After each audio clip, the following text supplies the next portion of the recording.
வாங்க பருப்பு உருண்டை குழம்பு எப்படி வைக்கிறதுன்னு பார்ப்போம்.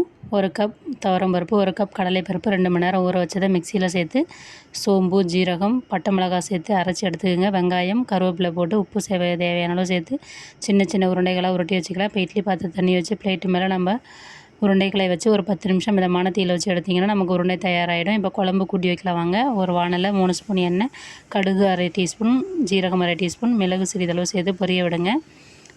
கருவேப்பிலை ஒரு கொத்து, பூண்டு 10 பல் ஆட் பண்ணி நல்லா பொரிய விடுங்க. பொடியான நறுக்கின பெரிய வெங்காயம் 2 ஆட் பண்ணி கண்ணாடி பதம் வர வரையும் வதக்கிக்கிங்க. பொடியான நறுக்கின தக்காளி 2 ஆட் பண்ணுங்கள். மஞ்சள்தூள் சிறிதளவு சேர்த்து தக்காளி நல்லா நைஸாக வதக்குங்க. 1 ஸ்பூன் மிளகாய்த்தூள், 2 ஸ்பூன் குழம்பு மிளகாய்த்தூள், 2 ஸ்பூன் மல்லித்தூள் சேர்த்து அது கூட ஒரு பெரிய லெமன் சைஸ் புளி தண்ணியை ஊற்றி தேவையான அளவு தண்ணி ஊற்றிக்கிங்க. தண்ணி ஊற்றிட்டு சுவைக்கேற்ப உப்பு ஆட் பண்ணி மூடி போட்டு 10 நிமிஷம் கொதிக்க விடுங்க.